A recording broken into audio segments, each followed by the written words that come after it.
जय श्री कृष्ण चैतन्य प्रभु नित्यानंद श्री अद्वैत गदाधर शिवासादि गौर भक्तवृंद।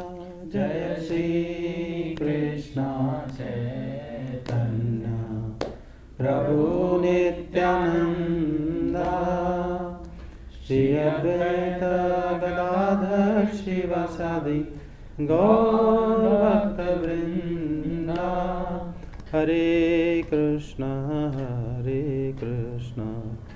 कृष्ण कृष्ण हरे हरे, हरे राम राम राम हरे हरे। हरे कृष्ण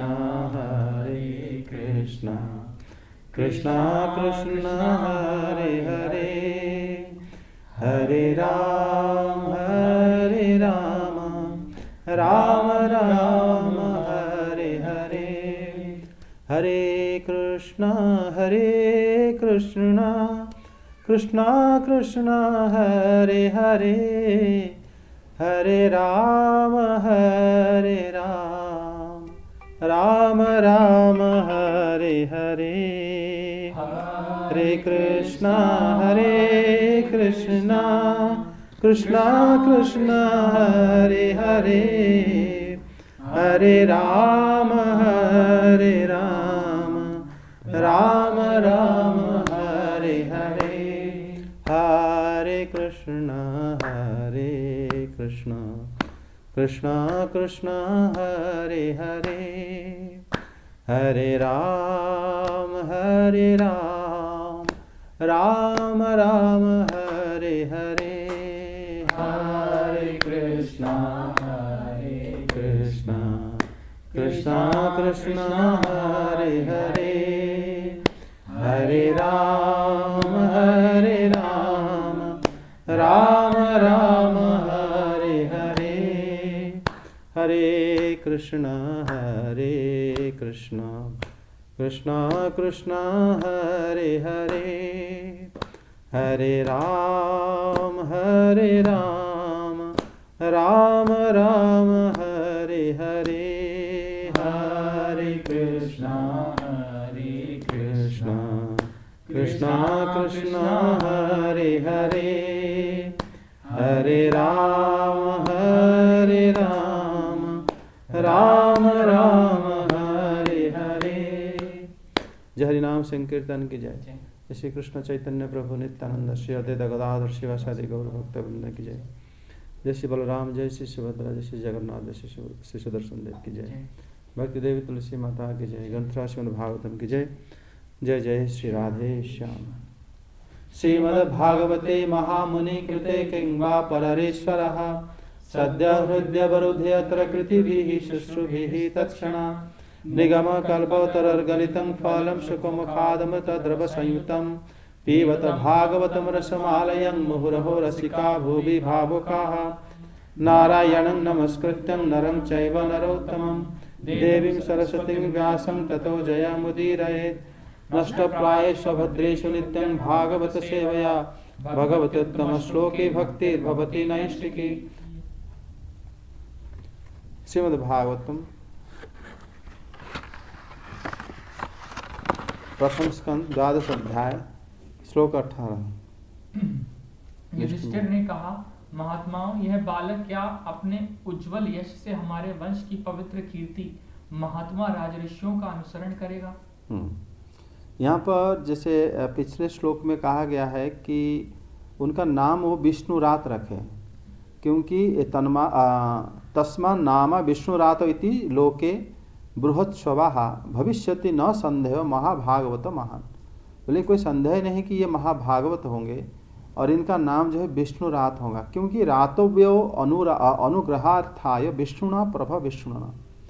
उन्होंने भगवान विष्णु ने ही इनको रक्षा करे और इसीलिए इनका नाम जो है विष्णुरात होगा, क्योंकि भगवान स्वयं विष्णु ने ही आपके वंश को, मतलब आप लोग जो वंश नष्ट होने वाला था, आपके वंश की रक्षा किए, इसीलिए ये विष्णु रक्षक या विष्णुरात नाम के इनके प्रसिद्ध होंगे। और ये महाभागवत होंगे। युधिष्ठिर महाराज प्रश्न कर रहे हैं, क्या हमारे वंश की पवित्र कीर्ति ये बढ़ाएंगे? मतलब ये इनका गुरु जो युधिष्ठिर महाराज का यही प्रश्न था। युधिष्ठिर महाराज स्वयं एक भगवान की परम भक्त हैं। उन्होंने प्रश्न कर रहे हैं, ये हमारे वंश पवित्र कीर्ति वाले महात्मा राजर्षियों को अपनी सत कीर्ति तथा यश के रूप में अनुसरण करेगा या नहीं करेगा? ये महाभागवतों को उन्होंने प्रश्न करे। अर्थात अगर मान लो परीक्षित महाराज इस प्रकार नहीं होते तो युधिष्ठिर महाराज को क्या फर्क पड़ता? वो तो स्वयं भगवत भक्त हैं। अगर परीक्षित महाराज ऐसे होते हैं तो युधिष्ठिर महाराज को क्या फर्क पड़ेगा? ये बात है। आप देखते हैं कि हम लोग चतुर्थ स्कंद में जब राजा वैन जब वो ज़्यादा दुष्ट हुए थे, उनके पुत्र मतलब अंग राजा के पुत्र थे, तो वैन राजा जब दुष्ट हुए थे तो वहाँ पर कहा गया था कि राजा जो है बड़ी आसानी से घर छोड़ दिया। बोले कि इस घर में तो रहने कोई मतलब ही नहीं है। और जो पुत्र जो है मेरा एकमात्र पुत्र हुए थे और लेकिन ज़्यादा दुष्ट हो गए तो उनका संसार के प्रति घर के प्रति आसक्ति हट गया। कहा किसको आसक्ति करें? तो वहाँ पर उसको प्रशंसा किया गया है चतुर्थ स्कंद में। यहाँ पर लेकिन युधिष्ठिर महाराज पूछ रहे हैं कि अनुवर्तिता शुद्ध ससा साधुवादेन सत्तमा, और ये जो है हमारा कीर्ति का यश का अनुसरण करेगा या नहीं करेगा, ये उनके प्रश्न है। अर्थात अगर अनुसरण करते भी हैं तब युधिष्ठिर महाराज ये जानकर खुश होंगे कि मैंने एक भक्त का मतलब पूर्वज हूँ, कि मेरे जो घर में जो भक्त मतलब भगवान के हरि भक्त एक हमारे घर आए, इसका अर्थ हो गया कि मैंने उसके संग किया या मैंने उनके प्रति जो सेवा किया उसके लिए उनको अपने आप को कृत्य मन करके वो भगवत धाम जाएंगे और शरीर छोड़ देंगे। अगर वो ऐसा नहीं भी होते तब भी भगवान की लीला या भगवान की कोई अन्य काम या भगवान की कोई उद्देश्य समझकर तब भी वो घर छोड़ के चले जाते। लेकिन इनका प्रश्न महत्वपूर्ण इसलिए है कि उन्होंने देखे हैं जब इनका नाम विष्णुरात हुआ तब उन्होंने प्रश्न करे, इसलिए प्रश्न का उद्देश्य जरूर इसमें महत्व उद्देश्य आ रहा है। उनके जब इनके नाम हो गया कि इनका नाम विष्णुरात होगा क्योंकि इन्होंने भगवान विष्णु ने ही इनको रक्षा करे हैं, तभी इन्होंने बोले कि क्या ये हमारे जो सत्कीर्ति हमारा जो राजर्षि का जो पूर्वज हुए हैं क्या उन्हीं की अनुसरण करेगा? अगर भगवान इनको रक्षा करें, अनुसरण शब्द का अर्थ होता है परंपरा, मतलब जैसे हमारा था तो उसी परंपरा में आगे बढ़ेगा, उसी से लोग भी बहुत उपकृत होंगे या शिक्षा लाभ करेंगे दुनिया में, उससे उन्नत होगा। आगे ब्राह्मणों ने कहा, धर्मराज यह मनुपुत्र इक्ष्वाकु के समान अपनी प्रजा का पालन करेगा तथा दशरथ नंदन भगवान श्री राम के समान ब्राह्मण भक्त और सत्य प्रतिज्ञ होगा। देखो यहाँ पर उन्होंने हर चीज भगवान धर्मराज को समझाने के लिए उन्होंने श्री कृष्ण के गुणों को वर्णन करे हैं। करें कि पार्थ प्रजापिता साक्षात इक्ष्वाकु रेव मानव। यहाँ पर पार्थ शब्द को उन्होंने महाराज युधिष्ठिर को कहा है, जबकि पार्थ शब्द पृथापुत्र अर्जुन जी को कहा जाता है। लेकिन पृथापुत्र ये भी तो हैं, कौन? युधिष्ठिर महाराज। और यहाँ पर कह रहे हैं कि ये जो है साक्षात मानव, मनु के पुत्र इक्ष्वाकु के समान ये प्रजाओं को रक्षा करेंगे। मनु कौन है? हम जानते हैं कि भगवत गीता में भगवान श्री कृष्ण बताएं कि इमं विवस्वते योगम प्रोक्तवान हम अव्ययम विवस्वन मानव प्राह मनुरिक्षा का अब्रवीत। मनु जो है यहाँ पर जो जिस मनु के नाम वो लोग लिए हैं वो मनु जो है अपनी पुत्र इक्ष्वाकु को ये दिव्य ज्ञान प्रदान करे थे, ये बात। और मनु ने भगवान श्री कृष्ण को से उन्होंने क्या करे थे? भगवत ज्ञान शिक्षा लाभ करके अपनी पुत्र जो है जो इक्ष्वाकु को उन्होंने शिक्षा दिए थे এবং इक्ष्वाकु वंश में भगवान श्री राम भी अवतीर्ण हुए थे और वो प्रजाओं को इस प्रकार पालन करने होगा ये बताए हैं। कौन ना? ये परीक्षित महाराज। अर्थात ये भगवान की जैसे आप निश्चिंत रहो, जैसे मनु इक्ष्वाकु और मनु के पुत्र इक्ष्वाकु जैसे प्रजा को पालन कर रहे थे, ये उसी प्रकार करेंगे। दूसरा वो कह रहे हैं कि ये महाराज दशरथ के पुत्र श्री राम के समान सत्य का पालन करने वाला होगा, अर्थात तथा ब्राह्मण के भक्त होगा। भगवान श्री राम कौन है? श्री कृष्ण ही है, क्योंकि उन्होंने बताए थे भगवद गीता में कि मैं शस्त्र धारण करने में राम ही हूँ।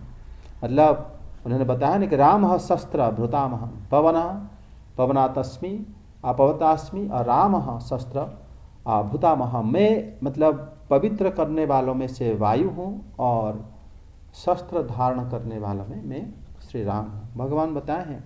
तो ये जो गुण परीक्षित महाराज के अंदर ये ब्राह्मण लोग वर्णन कर रहे हैं युधिष्ठिर महाराज को समझाने के लिए, वो खाली अच्छा होगा नहीं बोल रहे हैं, वो उल्टा उनके साथ तुलना कर रहे हैं जो बड़े प्रसिद्ध हैं। तो इससे पता चलता है कि उनके बारे में इनको किसी भी प्रकार के संदेह ना करते हुए और ये बिल्कुल भगवत आराधना में जैसे करते हुए भी अपने पौत्र के बारे में वो अच्छा सोच सकते हैं। कौन? युधिष्ठिर महाराज। आगे सर, पौत्र के बारे में भी अच्छा सोच सकते हैं, भक्ति करते हैं, मतलब जब वो भगवान को अगर पौत्र के बारे में भी सोचेंगे तब भी उनका श्री कृष्ण स्मरण में रहेंगे। कहने का मतलब है कि इसके सारे गुण जो है भगवान के साथ तुलना करा जा सकता है। तो इसीलिए उनको जब भी उनको याद भी करेंगे तब भी श्री कृष्ण ही याद आएंगे। इसीलिए उसी में उनका संसार बंधन या भगवत आराधना में और सहायता मिलेगा। आगे, यह उशीनर नरेश शिवी के समान दाता और शरणागत वत्सल होगा तथा याज्ञिकों में दुष्यंत के पुत्र भरत के समान अपने वंश का यश फैलाएगा। मतलब ये स्वयं जो भागवत नवम स्कंद में हमारा है, जो दान और यज्ञ आदि ये करेंगे और उसी नरेश शिवी की तरह दान करेंगे। और जैसे उन्होंने बताया है कि जैसे शरणागत रक्षक उसी नरेश शिवी के समान दान करने वाला शरणागत रक्षक भी होंगे, यज्ञ करने वाले में दुष्यंत पुत्र भरत के समान होंगे। भरत महाराज जिनके वंशज में हमारा कुरुवंश में आते हैं वो, और उनके वंशज में कह रहे हैं कि यज्ञ आदि करने में, त्याग आदि करने में उन्हीं की तरह बनेंगे भरत महाराज, जो कि बड़े प्रसिद्ध हैं। मतलब इनको बहुत ही अच्छी तरह इस विषय में और उन्होंने उनको ब्राह्मण लोग ने इनको अवगत करा दी युधिष्ठिर महाराज को। क्योंकि दान धर्म आदि अगर प्रॉपर नहीं होता है तो उसमें क्या होता है, दोष लगता है, जिसके वजह से आगे उनकी गति सही नहीं होगा। ताकि ये समझे कि हमारे घर में जो भी प्रकट हुए हैं वो हमारे कुल की हित करेंगे, जगत के कल्याण करेंगे। आगे, धनुर्धरों में यह सहस्त्र बाहु अर्जुन और अपने दादा पार्थ के समान अग्रगण्य होगा। यह अग्नि के समान दुर्धर्ष और समुद्र के समान दुस्तर होगा। जिस तरह इसमें जो शिवी के महाराज शिवी के बारे में नवम स्कंद में जैसे है ना कि वो अपना मांस बाज को देकर कौपत की रक्षा करें। जैसे देवता आए थे उनके पास तो उन्होंने अपनी बॉडी काट के दे दी थे, तो ये उनकी तरह दान करने वाला होगा। मतलब जो अपने शरीर को दान कर सकते हैं तो और उस प्रकार दानी और कौन हो सकता है। और शरणागत रक्षक भी होंगे, क्योंकि उनके शरण में जैसे महाराज शिवी के शरण में जैसे कपोत आ गया था कपोत, तो उनको रक्षा करे थे, उसी प्रकार उन्हें तुलना किया गया।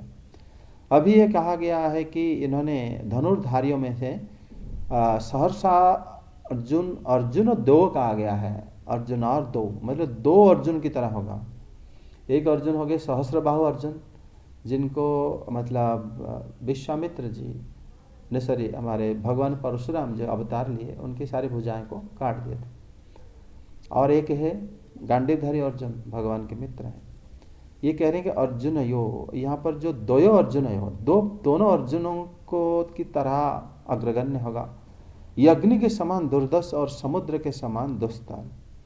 मतलब दोनों अर्जुन में से एक तो श्री कृष्ण की भक्त है, तो ये भी भगवान की भक्ति जैसे ही होगा। दूसरा अर्जुन जो रावण को भी पराजित कर दिए थे, सहस्रबाहु अर्जुन, रावण उनके रहते मतलब कभी जीत नहीं पाए थे।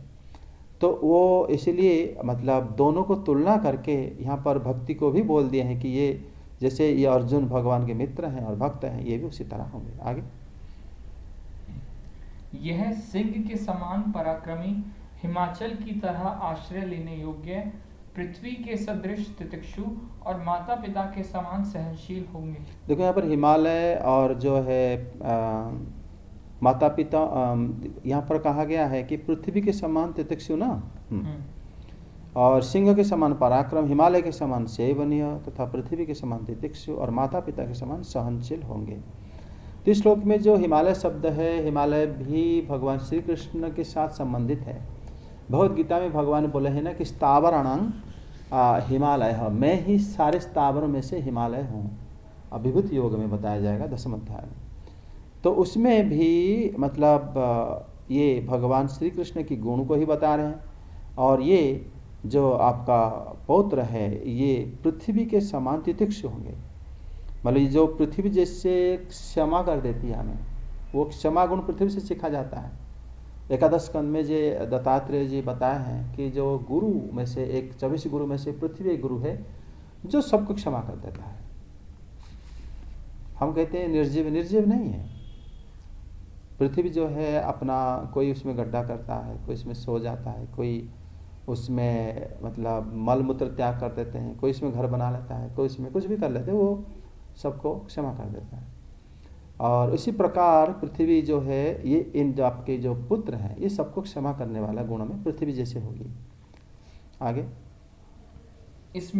इसमें पितामह ब्रह्मा के समान समता रहेगी, भगवान शंकर की तरह यह कृपालु होगा और संपूर्ण प्राणियों को आश्रय देने में यह लक्ष्मीपति भगवान विष्णु के समान होगा।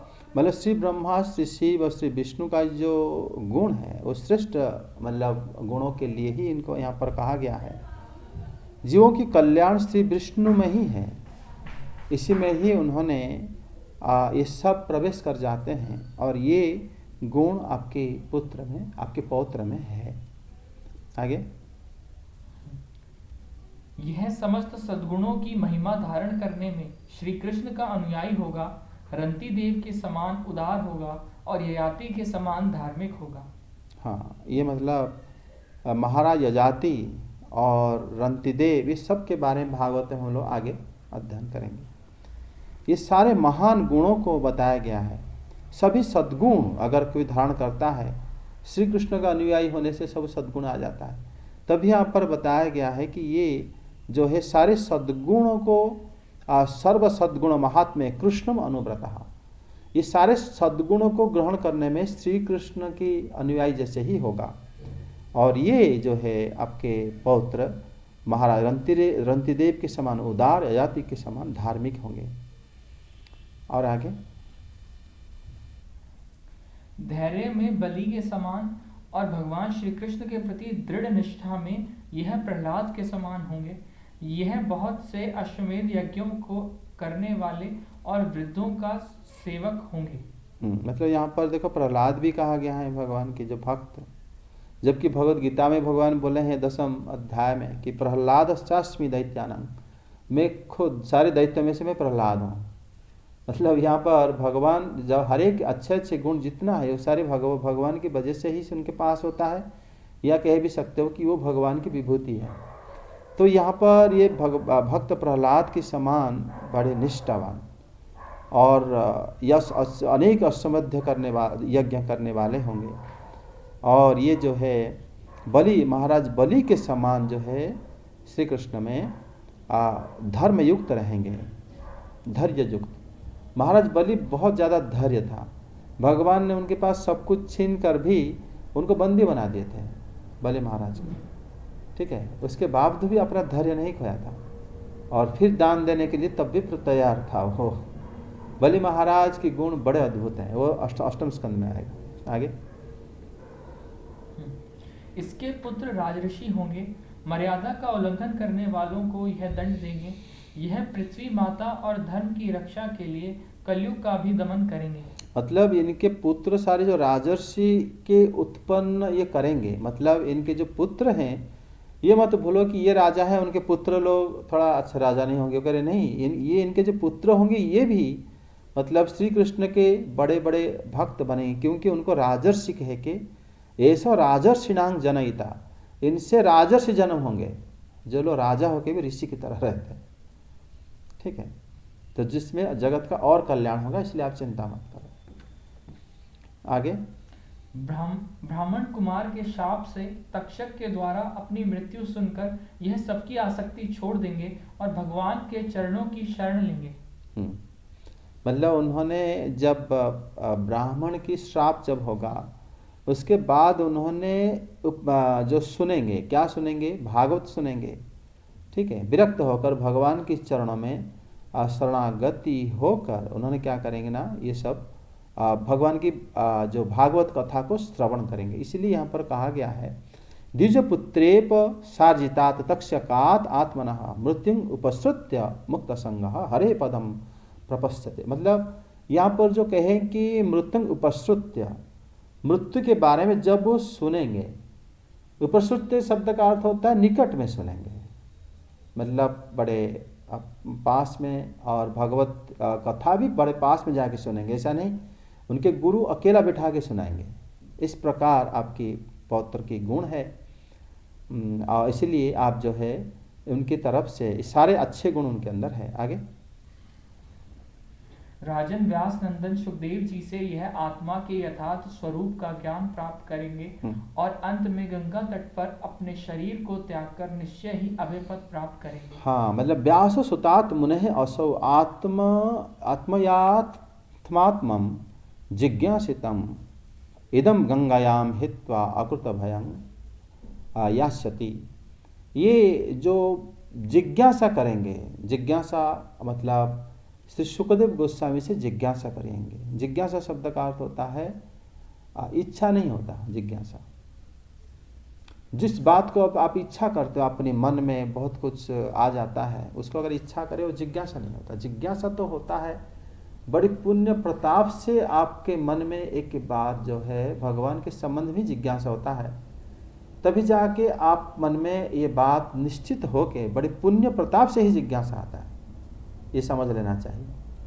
इच्छा तो हमारी मतलब वो भी मन से जात होता है, लेकिन बुद्धि और अपने मन के विकार से उत्पन्न होता है और वो बदलता रहता है। हमारे पूर्व जन्म के संस्कार के हिसाब से इच्छा आते जाता रहता है, लेकिन जिज्ञासा वो भी संस्कार से आता है, लेकिन वो जिज्ञासा एक ही होता है, समझे?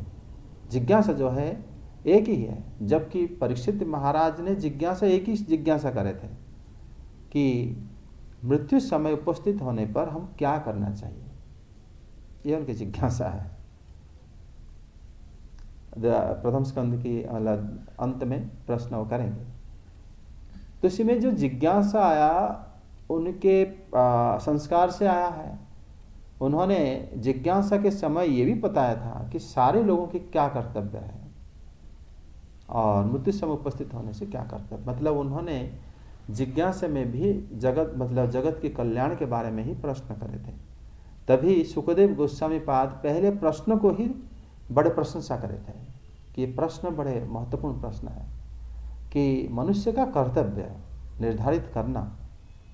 वो तो ऐसा जिज्ञासा नहीं करते कि मुझे भगवान श्री कृष्ण के बारे में बताओ, या वो बताने तो जिज्ञासा नहीं कहेंगे।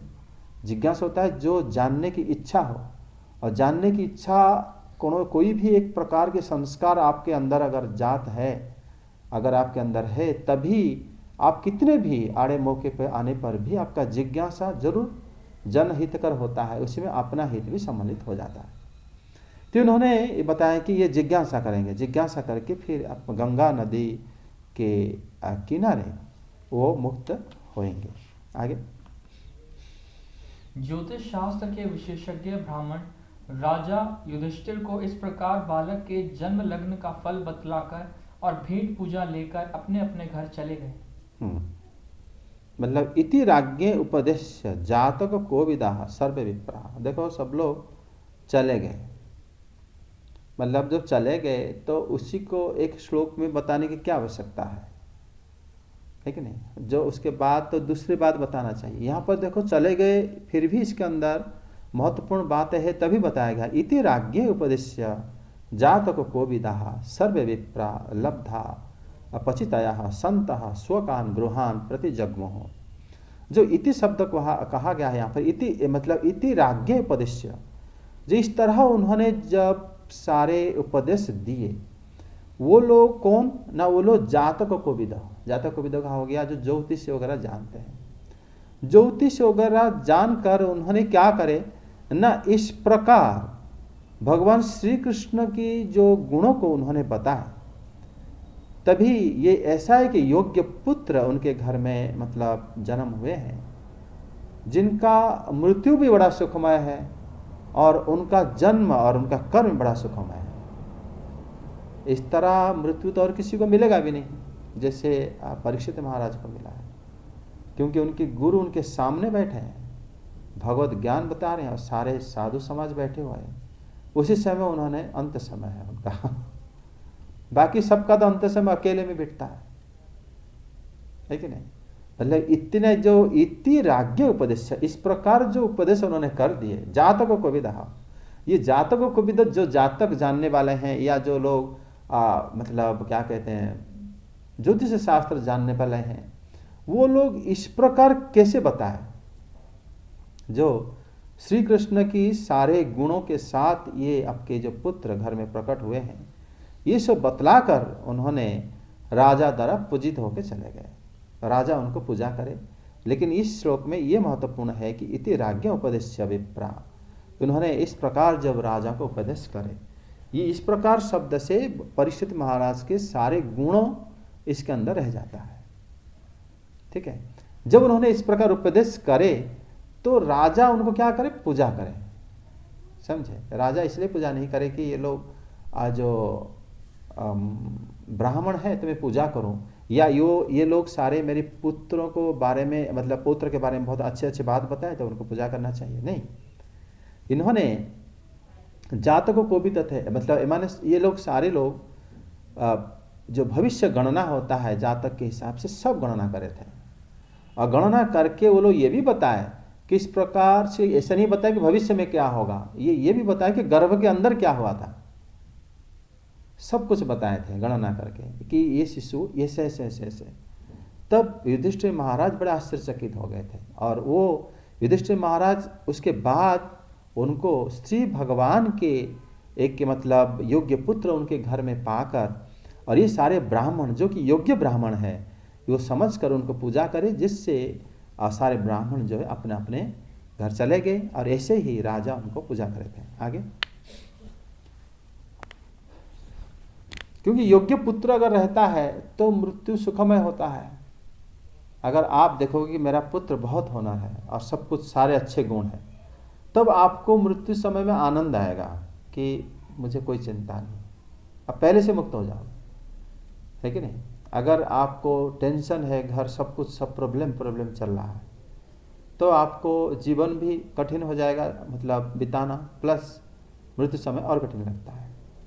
लेकिन ये जो महाराज युधिष्ठिर, उनका ऐसा ही था, और इस प्रकार इसलिए वो परम प्रसन्न होकर ब्राह्मण को पूजा आदि करे थे। आगे,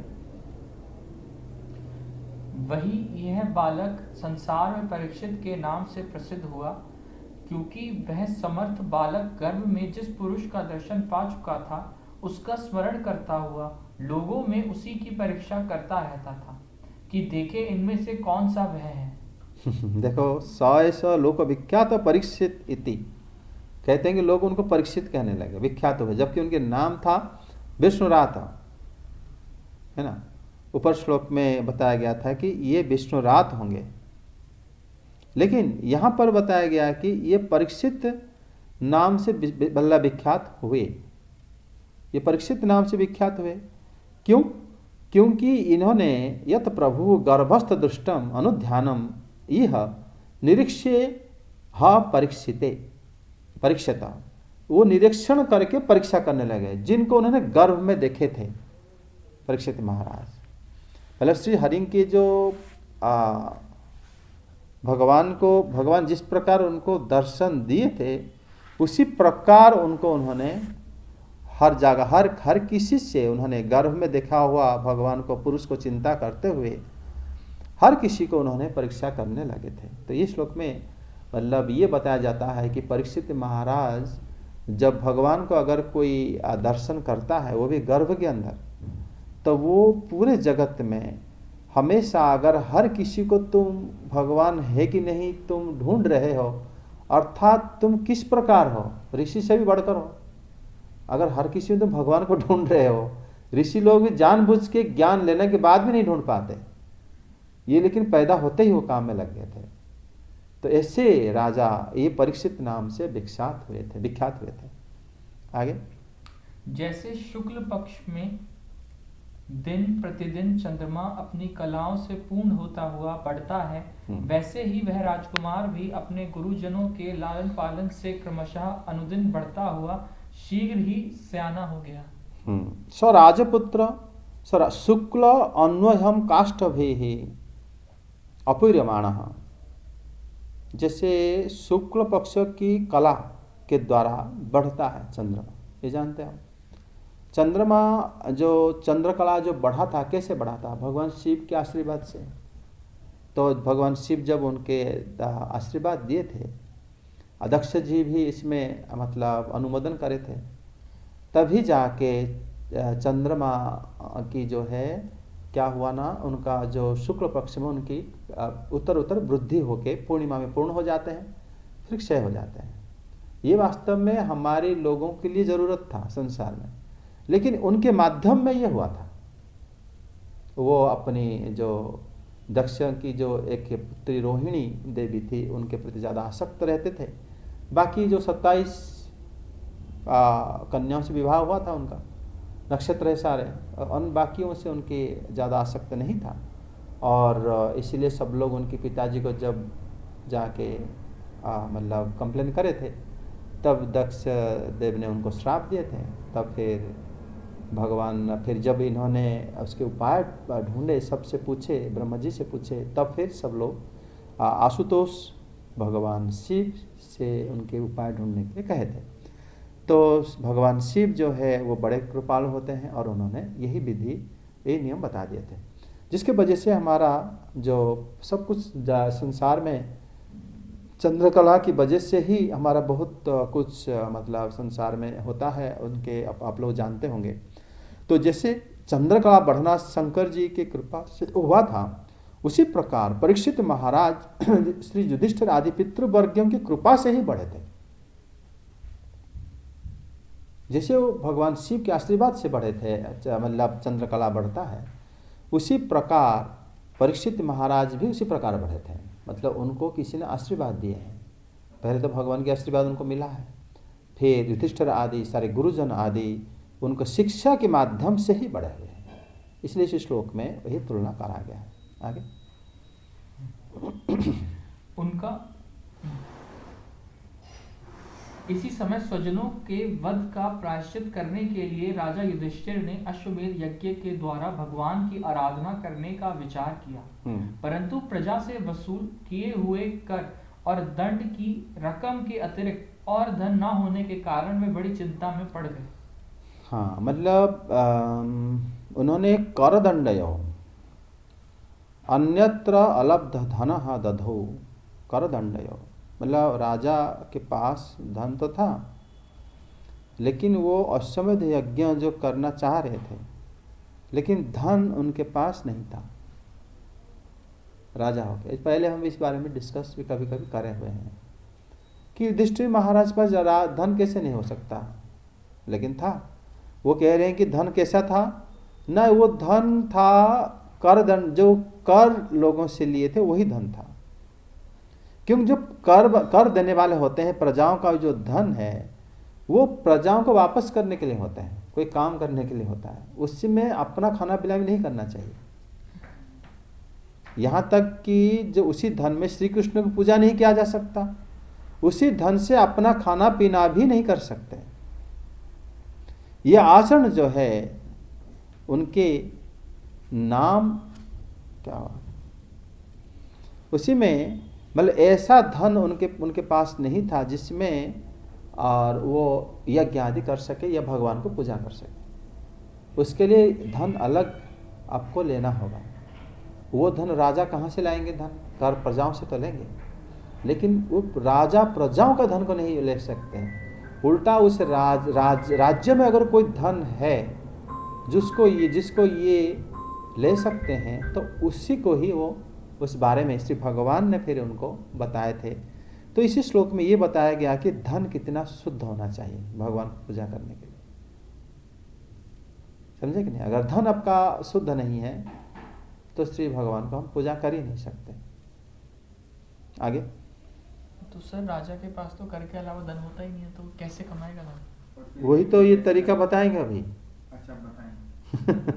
आगे श्लोक में पढ़ूं सर? मतलब जो तरीका ना होते हुए एक प्रश्न है ये। प्रश्न मतलब ये कह सकते हो कि रखें कि राजा युधिष्ठिर महाराज के पास वसूले किए गए धन के भिन्न और कोई धन नहीं था। मतलब क्या होगा? इसी जो श्लोक से हमें ये पता लगता है कि भगवान को पूजा करने के लिए तो हम वो धन में नहीं कर सकते हैं। समझे? तो बताओ कि धन राजा और किस प्रकार धन ले सकता है, उसके बारे में आगे बताया जाएगा। लेकिन इसमें तो ये तो शिक्षा मिल गया ना हम लोगों को कि इसी में नहीं करना चाहिए, नहीं कर सकते हैं। आगे। उनका अभिप्राय समझकर भगवान श्री कृष्ण की प्रेरणा से उनके भाई उत्तर दिशा में राजा मरुत और ब्राह्मणों द्वारा छोड़ा हुआ बहुत सा धन ले आए। मतलब यहाँ पर श्लोक में बताया गया तदा अभिप्रेतम आलक्ष्य औचितो चोदिता। यहाँ पर भगवान अच्युत तो उनको बोले क्यों? उनका अभिप्राय देख के। धन पहले से है, भगवान तभी बताए ना कि आपका अभिप्राय अगर अच्छा है तो वहां पर धन लेगा। अगर आप अभिप्राय ही खोट है तो कुछ शुद्ध धन कैसे मिलेगा और आप कैसे भक्ति कर सकते हो, कैसे भगवान की पूजा कर सकते हो? मतलब अभिप्राय निष्काम होने से ही उन्हें अच्छे ये यज्ञ आदि करने के लिए धन मिला था। लेकिन धन मिला, बहुत धन मिला। यहाँ पर लिखा गया है दिशि भूरि सह, है ना, भ्रातरः उदिच्या दिशि भूरि सह प्रहीणं धनम आज हो। उनको धन जो मिला, उत्तर दिशा में गए उनके भाई लोग और जो पहले से राजा छोड़ चुके थे, वो धन अधिक मिल गया उनको। समझे? अगर आप अपने पूरे बजट देख रहे थे कि अगर यज्ञ वगैरह में करूं तो मुझे मतलब 1 लाख रुपए की ज़रूरत पड़ सकता है और हमारे पास है ही नहीं पैसे इतना, जो इतना है हमारा खाने पीने में अब थोड़े दिन चलेगा, तो फिर राजा उनको, लेकिन मान लो जो गए मिल गया 10 लाख रुपए, तो राजा क्या करे? ऐसा नहीं कि 1-3 लाख खर्चा करो, 7 लाख में घर के खाना पीना और ऐश करो। ऐसा ना करके उन्होंने क्या करे, और ज़्यादा यज्ञ बढ़ा दिए। यज्ञ एक नहीं करेंगे, मतलब वो सारे धन को उसी में ही व्यय कर दिए। ये होता है भक्तों के लक्षण। तभी यहाँ पर बताया गया तथा अभिप्राय तद अभिप्रेतमालक्ष्य अच्युतो चोदिता भ्रातरः उदिच्या दिशि भूरि सह ग्रहिणीम अप्रहीणम धनम आज हो। उन्होंने उनके अभिप्राय इस प्रकार था, निष्पाप था, मतलब निष्काम था कि उन्होंने इस प्रकार और जो है धन को व्यय करने के लिए उनको धन ज़्यादा मिला। आगे। पर सर उन्हें तो जैसे मिल गया, बाकियों को कैसे मिलेगा? बाकियों को धन मिलने के लिए जैसे यहाँ पर अगर अभिप्राय अच्छा है, जैसे इस श्लोक में बताया गया है कि अगर आपके अभिप्राय अच्छा है तो फिर तभी जाके तुम्हें अधिक धन प्राप्त हो ही जाएगा। नहीं, ये तो यज्ञ की बात होगी। अब जैसे भाई रह भी रहे हैं, जो भी है, खा भी रहे हैं, पी भी रहे हैं, अब इसके लिए भी तो धन वही वाली बात है जो कर से इकट्ठा करा होगा उसी से ही तो करेंगे। इनके राज्य में क्या होता है ना, जैसे जो जनता की कर है वो जनता की सुविधा के लिए व्यय किया जाएगा, नहीं तो जनता फिर कर क्यों देगा राजा को, है ना। फिर राजा का खाना पीना क्या है ना, राज्य में जनता की कर के अलावा बाकी सारा मतलब क्रिया भी है जो राजा को जा सकता है, उसी में वो अपना, फिर उसमें भी यज्ञ आदि क्रिया भी वो करते हैं, फिर खाना पीना आदि करते हैं। कर से नहीं कर सकते, टैक्स तो सीधा लोगों का है। जैसे हमारी सरकार है, ठीक है भाई, सरकार तो चल रही है, लेकिन सबकी निश्चित वो है भाई, इसकी ये सैलरी, इसकी सैलरी, भाई वो भी उसी तरीके से कर रहा है भाई जो चलाने के लिए मिल रहा है। तो वो अपने खाने पीने के लिए मतलब वो कौन से धन से मतलब करते थे उन चीज़ों को, मतलब वो भी तो कुछ होता ही होगा। हाँ, जैसे आप देखो, जैसे हमारी अभी देश में भी आप देखो, सारे मतलब किसान वगैरह हो या जो जॉब वगैरह करते हैं, सब लोग अपनी पैसों से राजा को कर किसी ना किसी तरीके से दे देते हैं।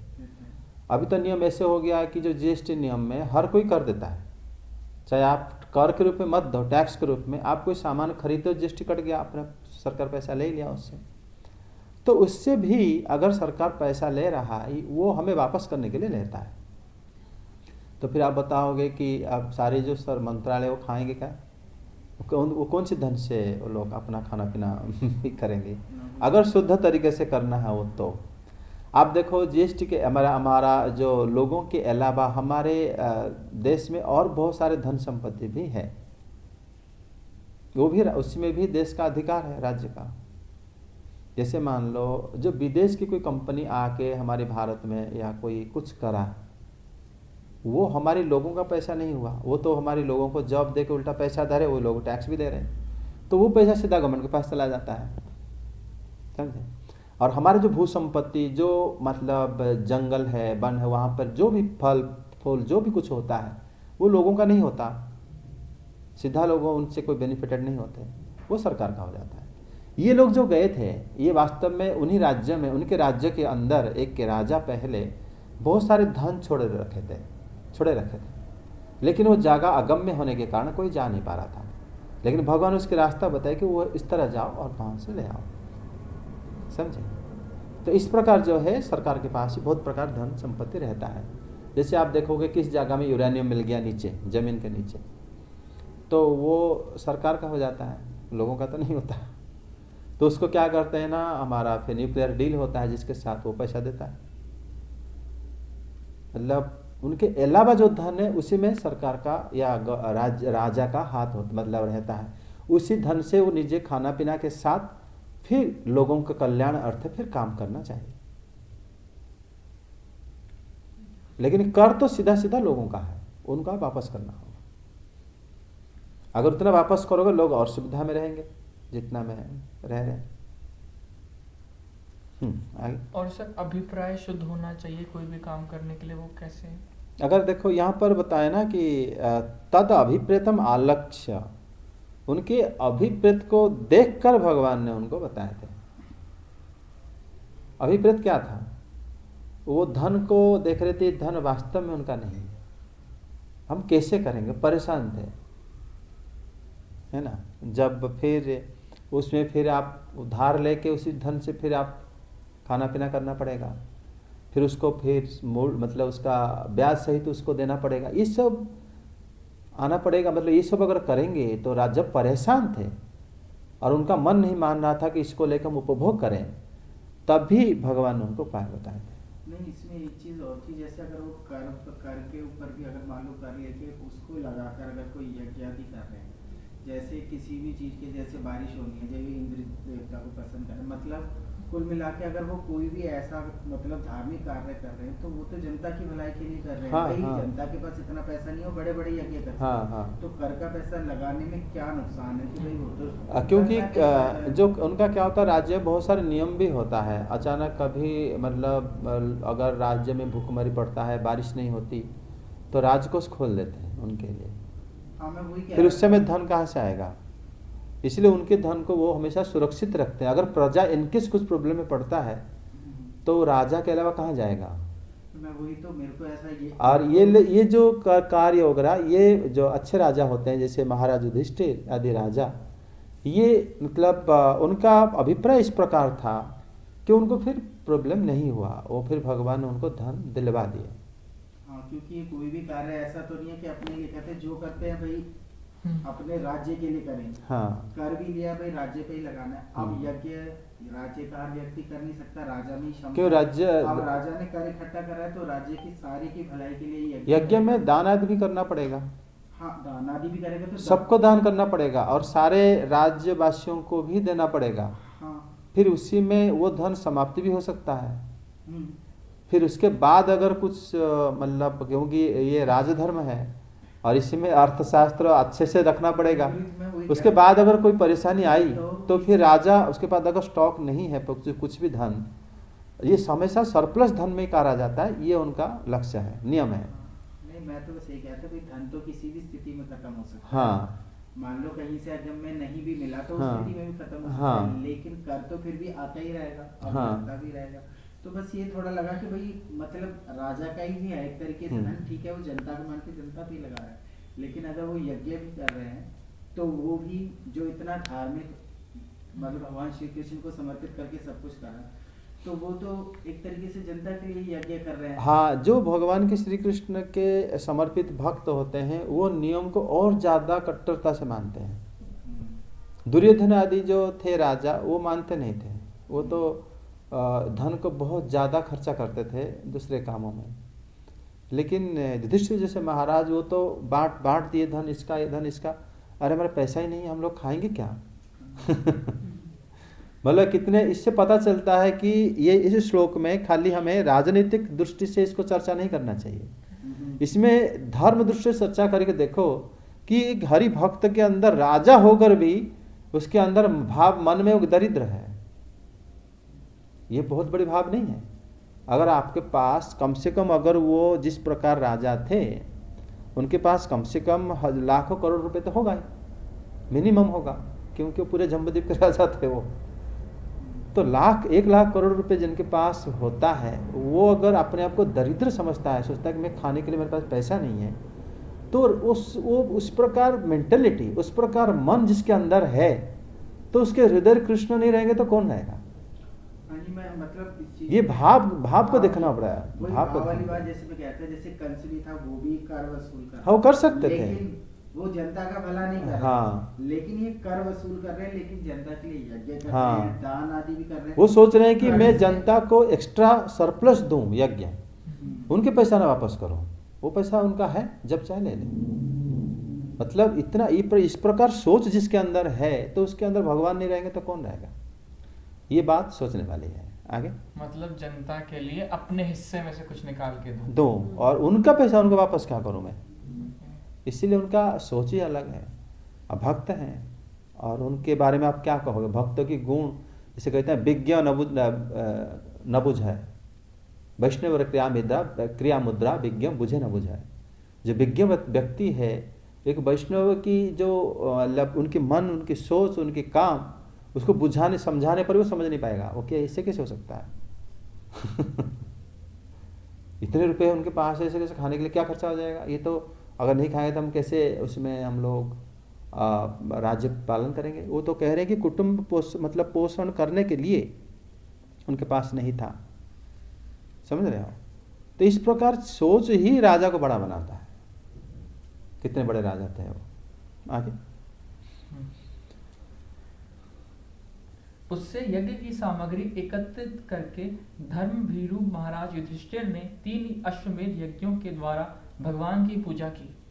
मतलब उन्होंने जो धन मिला उसी में उन्होंने 3 अश्वमेध यज्ञ किए।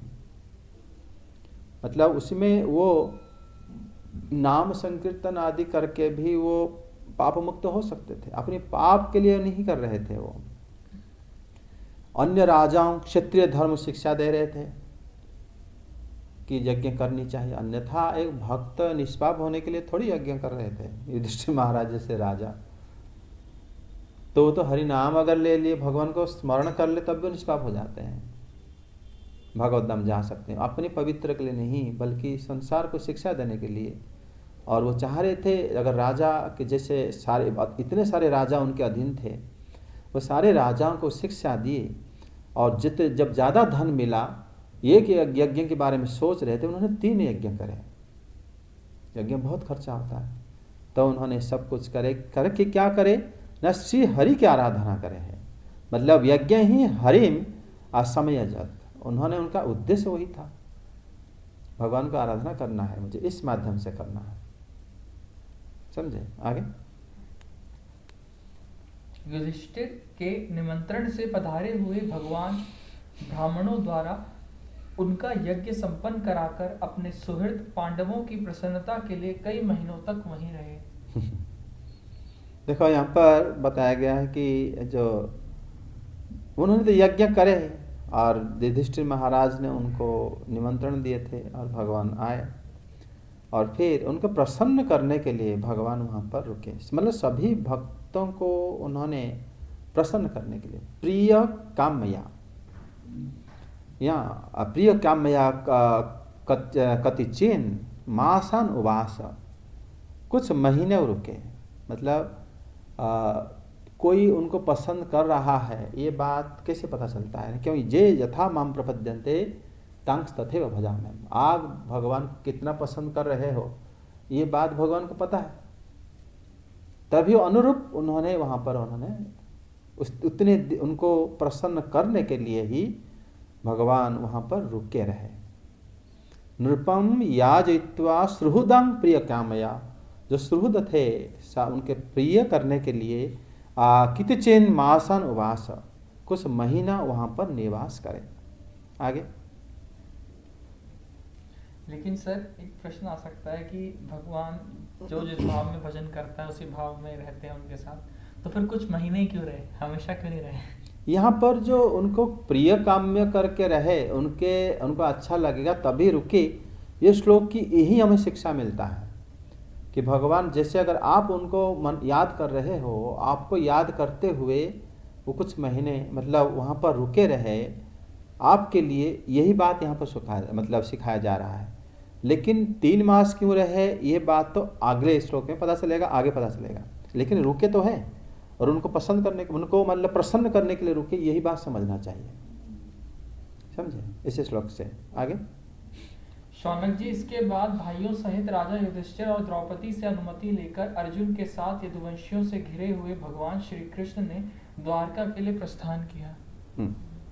मतलब उन्होंने जो प्रस्थान किया गया, ये अंतिम श्लोक हो गया क्या? हाँ। ततः राज्ञा कृष्णया सह बंधुभिः अभ्यनुज्ञातः यदुभिः मृतः सार्जुनः द्वारवतीं ययौ। मतलब उन्होंने क्या करे, भगवान ने अभ्यनुज्ञातः श्री कृष्ण के साथ उनके संबंध को कामना करते हुए फिर भगवान ने उनसे सहमति ली। मतलब यहाँ जैसे अनुवाद में लिखा गया है कि जो उसके पश्चात राजा युधिष्ठिर जो है और द्रौपदी और तथा बंधु सारे बांधवों के आज्ञा प्राप्त करे भगवान। आज्ञा प्राप्त मतलब उसमें अनुमति भी होता है, आदेश भी होता है, सहमति भी होता है। भगवान उनसे आज्ञा प्राप्त करके आज्ञा भी अभ्यनुज्ञातः यदुभिः व्रतः सार्जुन द्वारवतीं यजौ। इसका मतलब जो आप पूछ रहे थे कि भगवान 3 महीने क्यों रहे, कि 3 महीने वो लोग बोर हो गए। यहाँ पर उसी बात को इसीलिए यहाँ पर एक शब्द सुत गोस्वामी पाद बताते हैं कि अभ्यनुज्ञातः। अभ्यनुज्ञात शब्द खाली आज्ञा लेकर गए नहीं होता है गया। अभ्यनुज्ञात शब्द का अर्थ है गया कि कृष्ण के साथ उनका जो संबंध है वो संबंध को उन्होंने स्वयं कामना करे थे। भगवान भी उसी से सहमति होकर फिर द्वारका गए। अर्थात भगवान किस प्रकार गए, वहाँ रहते हुए गए, क्योंकि भगवान सब जगह में है। वहाँ उनके पास एक रूप में रहकर दूसरे रूप में अर्जुन के साथ चले गए। और उसी प्रकार अर्थ में ये आता है कि भगवान उनसे अभ्यनुज्ञातः यदुभिः व्रतः सार्जुन द्वारवतीं यजौ। उनको संबंध के साथ बिल्कुल सहमति होकर फिर हो गए थे भगवान। मतलब गए इसीलिए क्योंकि सूत गोस्वामी वर्णन कर रहे हैं, गए शब्द इसलिए बोले क्योंकि भगवान के साथ साथ वो द्वारका नगर की लीला बताएंगे। अगर यहाँ पर रुके होते तो यहाँ पर भगवान क्या कर रहे हैं ये बात बताते हैं। इसलिए ये समझना नहीं चाहिए जैसे कोई फिजिकली चला गया तो इस जगह में एब्सेंट हो जाएगा, ऐसा नहीं है इस श्लोक में। मतलब भगवान यहाँ पर भी रहे, वहाँ भी चले गए, यही अर्थ में आएगा। तभी उन्होंने ततो राज्ञा अभ्यनुज्ञातः कृष्णया सह बंधुभिः, वो सबसे नहीं तो खाली राजा से उन्होंने अनुमति लेके चले जाते हैं, लेकिन कृष्णया सह कहा गया है। देवी द्रौपदी के साथ, सब बंधुओं के साथ और राजाओं के साथ सबसे उन्होंने क्या करे ना, उनके संबंध के साथ उन्होंने सहमति लिए। सहमति का अर्थ होता है वो जो चाह रहे थे वही हुआ। और कहे होंगे कि यहीं पर रुको तो रुके होंगे, लेकिन अर्जुन देव के साथ फिर चले गए। ये बात है। भागवत में इसलिए हर एक शब्द बड़ा महत्वपूर्ण होता है। हरे कृष्ण। श्री कृष्ण गोविंद हरे मुरारे, हे नाथ नारायण वासुदेव। श्री कृष्ण गोविंद हरे मुरारे, हे नाथ नारायण वासुदेव। श्री कृष्ण गोविंद हरे मुरारे, हे नाथ नारायण वासुदेव। श्री कृष्ण गोविंद हरे मुरारे, हे नाथ नारायण वासुदेव। हरे कृष्ण कृष्ण कृष्ण हरे हरे, हरे राम राम राम हरे हरे। हरे कृष्ण कृष्ण कृष्ण हरे हरे, हरे राम राम राम हरे हरे। हरे कृष्ण कृष्ण कृष्ण हरे हरे, हरे राम राम राम हरे हरे। हरे कृष्ण कृष्ण कृष्ण हरे हरे, हरे राम राम राम हरे हरे। हरे कृष्ण कृष्ण कृष्ण हरे हरे, हरे राम राम राम हरे हरे। हरे कृष्ण कृष्ण कृष्ण हरे हरे, हरे राम राम राम हरे हरे। हरे कृष्ण कृष्ण कृष्ण हरे हरे, हरे राम राम राम हरे हरे। हरे कृष्ण कृष्ण कृष्ण हरे हरे, हरे राम राम हरे हरे। जय श्री हरिनाम संकीर्तन की जय। जय श्री कृष्ण चैतन्य प्रभु नित्यानंद श्री अद्वैत गदाधर शिवासदि गौर भक्त वृंद की जय। जय श्री बलदेव, जय श्री सुभद्रा, श्री जगन्नाथ, जय श्री सुदर्शन देव की जय। भक्ति देवी तुलसी माता की जय। भगवान के सभी भक्त वृंद की जय। वृंदावन धाम की जय। जय जय श्री राधे श्याम।